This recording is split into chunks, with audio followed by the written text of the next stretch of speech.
अगर आप भी क्लास 12 के बाद इंजीनियरिंग करने वाले हो, बीई या बीटेक जैसे कोर्सेज में एनरोल करने वाले हो, तो ये वीडियो आपके लिए है। आज की वीडियो में हम देखेंगे कि आपके 4 साल की इंजीनियरिंग डिग्री में आपको कुल कितना खर्चा आएगा। साथ में हम इसमें मेस और हॉस्टल का भी खर्च ऐड करेंगे।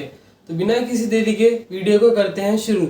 अगर आप पुणे, मुंबई, नागपुर इन जैसी सिटीज़ में एडमिशन लेते हो बी या बीटेक कोर्सेज के लिए, तो यहाँ की एवरेज पर एनम फी जाती है 1,20,000 के अराउंड। ये मैं बात कर रहा हूँ ओपन कैटेगरी के लिए। अगर आप ओबीसी या ईडब्ल्यूएस कैटेगरी से आते हैं तो यहाँ की 50% ट्यूशन फी आपके लिए माइनस हो जाएगी।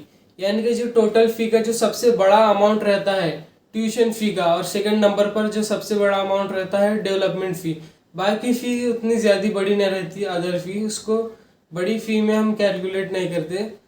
तो अगर आप ओबीसी या ईडब्ल्यूएस कैटेगरी से आते हैं तो आपकी 50% ट्यूशन फ़ी माफ़ हो जाएगी।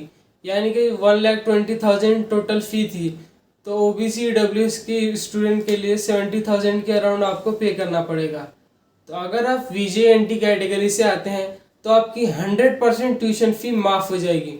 यानी कि आप जो 1,20,000 वाला अमाउंट था उसमें जो ट्यूशन फ़ी का सबसे बड़ा अमाउंट था वो सारा वैनिश हो जाएगा, और आपको वीजेएनटी कैटेगरी के लिए अराउंड 30,000 के अराउंड आपको पे करना पड़ेगा।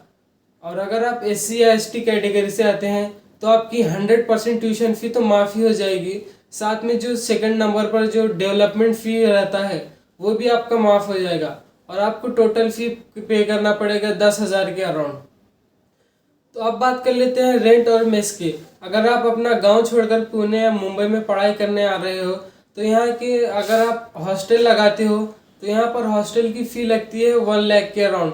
80,000 टू 90,000 के रेंज में आपको हॉस्टल मिल जाएगा मेस के साथ। और अगर आप रेंट का रूम लेना चाहते हैं, पीजी लेना चाहते हैं, तो यहाँ पर रेंट की पर मंथ आपको कॉस्ट 3,000 शेयरिंग रूम मिल जाएगा बैचलर्स के साथ। और अगर आप मेस लगाना चाहते हो तो 4,000 मंथली आपका कॉस्ट जाएगा। तो टोटल 7,000 आपका मंथली रहने खाने का खर्च जाता है गाइस।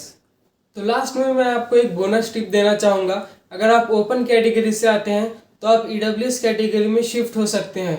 ईडब्ल्यूएस कैटेगरी में अगर आप शिफ्ट हो गए तो आपको ओबीसी कैटेगरी से भी ज़्यादा बेनिफिट मिलेगा। बेनिफिट ये है कि अगर आप ओबीसी कैटेगरी में आगे स्कॉलरशिप के लिए पंजाब राव की स्कॉलरशिप को अप्लाई नहीं कर सकते, पर ईडब्ल्यूएस वाले स्टूडेंट ईबीसी और पंजाब राव दोनों को अप्लाई कर सकते हैं। वहीं ओबीसी वाले सिर्फ ईबीसी स्कॉलरशिप को अप्लाई कर सकते हैं। तो अगर आपको ईडब्ल्यूएस सर्टिफिकेट बनवाना है तो आपके दादा या परदादा की एलसी 1967 से पहले की रहनी चाहिए। तो अगर आपको ईडब्ल्यूएस सर्टिफिकेट बनवाना है, इसके ऊपर एक डिटेल वीडियो चाहते हो तो कमेंट में ईडब्ल्यूएस सर्टिफिकेट स्पैम करो। हम ईडब्ल्यूएस सर्टिफिकेट के ऊपर एक वीडियो लाएंगे जिसमें हम स्टेप बाय स्टेप सब कुछ बताएंगे आपको, डॉक्यूमेंट्स क्या क्या लगेंगे, कहाँ से बनवाना है। तो stay tune for EWS certificate video. बाकी मिलते हैं नेक्स्ट वीडियो में। जय हिंद गाइस।